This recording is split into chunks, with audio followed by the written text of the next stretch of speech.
As most of you are probably aware, there's been mounting tension between Russia, Ukraine, and the West. By the West, I mean mainly the United States and much of Europe. And this has, as of writing this, resulted in Russia invading the Donbass in eastern Ukraine. And actually, since after writing this, Russia has invaded Ukraine proper. So things are moving pretty fast in that situation. So I tend to try avoiding sort of news of the day type stories unless I can relate it to some sort of bigger idea. The Russia-Ukraine situation, however, is a bit more than just a news of the day thing.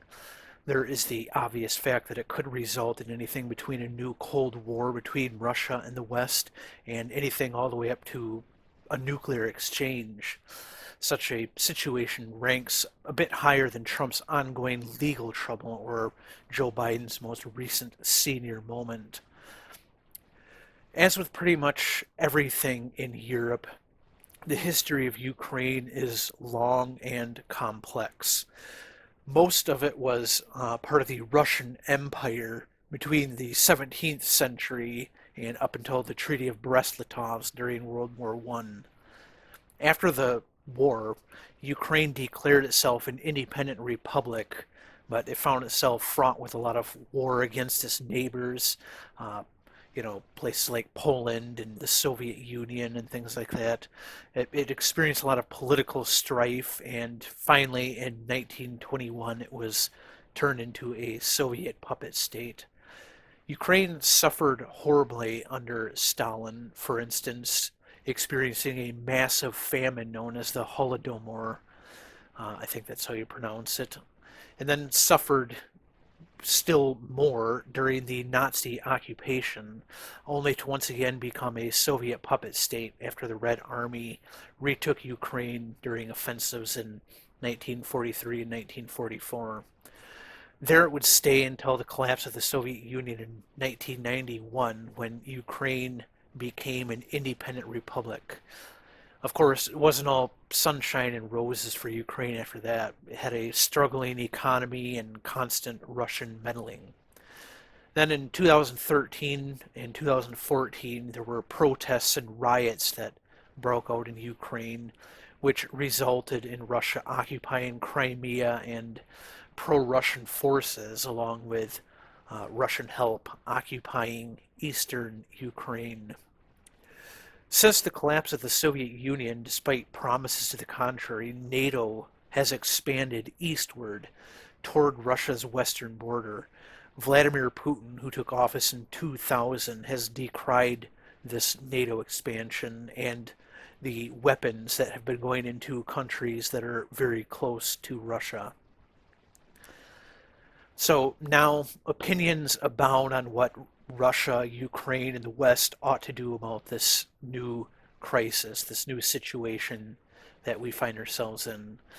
As in much of international relations, there tends to be two overarching ways of viewing a problem. There's the idealist view and what I'll call the Realpolitik view. The former is exemplified by the sort of Wilsonian idea of making the world safe for democracy. The foreign policy of George W. Bush, for instance, was at least couched in this sort of idealism, that the U.S. would spread democracy and liberal values to places like Iraq and Afghanistan, that the U.S. would be greeted as liberators by people who happen to be out from under the heel of dictators and theocratic thugs, and that the success in these places would see democracy and liberal values then spread all throughout the Middle East.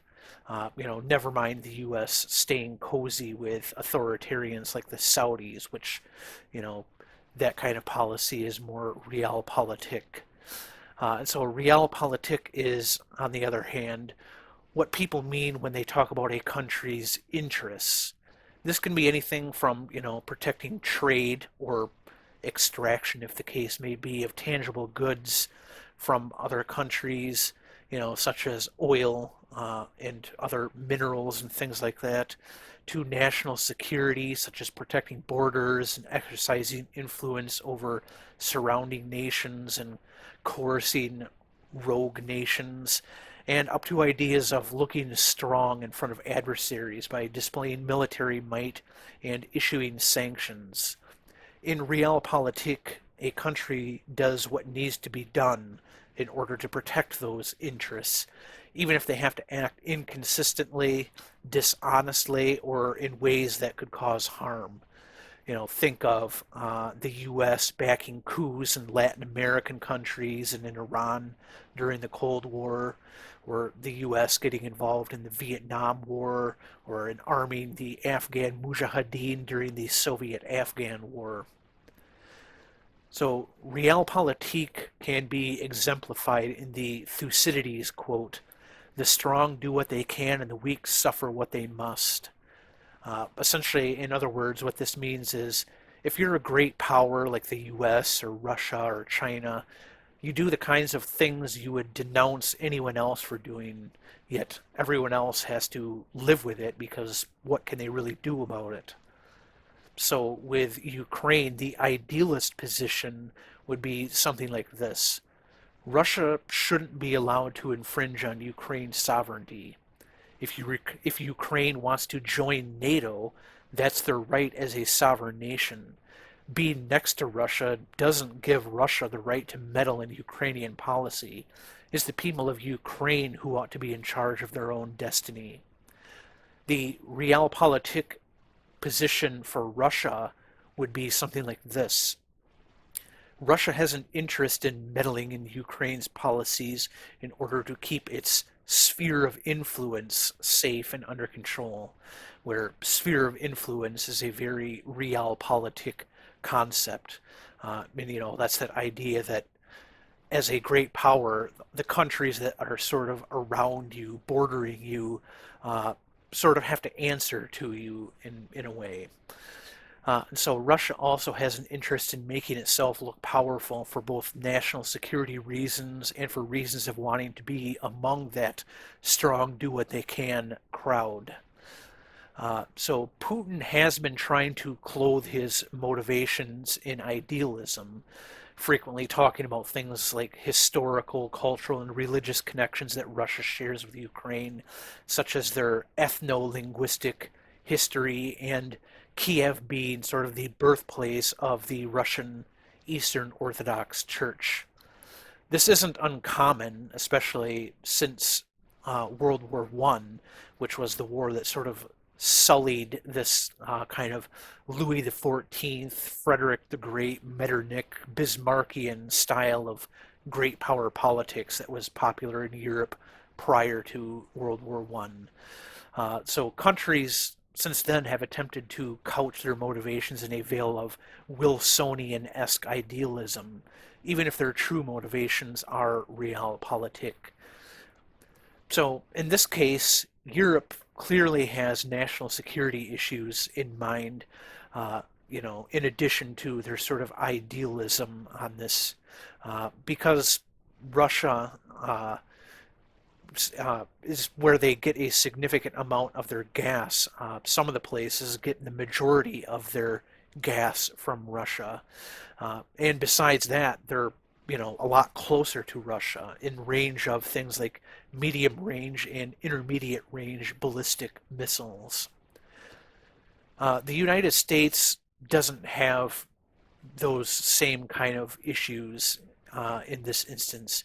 Ukraine isn't yet a treaty ally. It has not yet joined NATO. And there's not as much trade between the US, Ukraine, and Russia as there between Europe, Ukraine, and Russia. Ukraine is also not strategically that important to the U.S. I'm sure people could come up with an argument as to why it is strategically important, but it's certainly not strategically vital for the United States.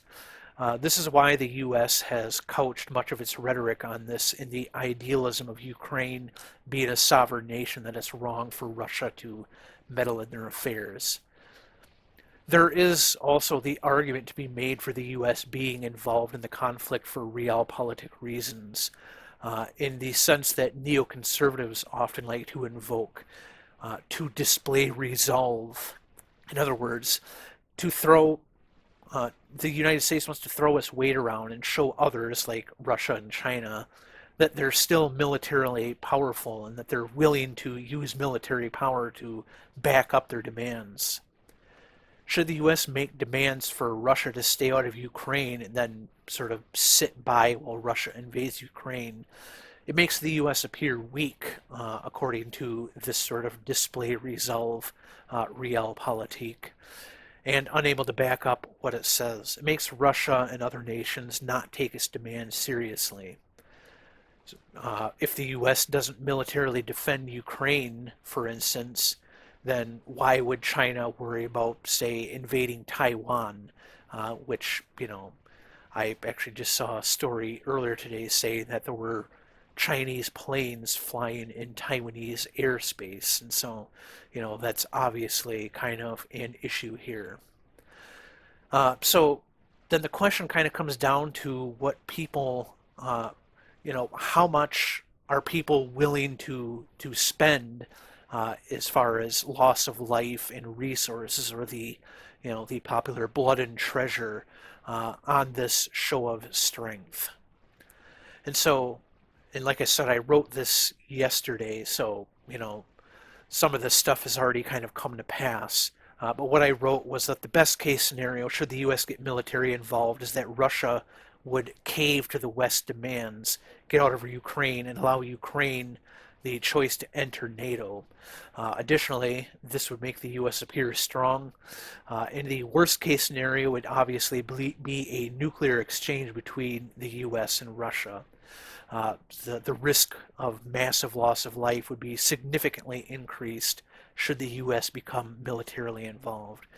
The best case scenario, should the U.S. not get militarily involved, is likely that we would just maintain this new status quo where Luhansk and Donetsk would be quote unquote independent republics, or in other words, Russian puppet republics.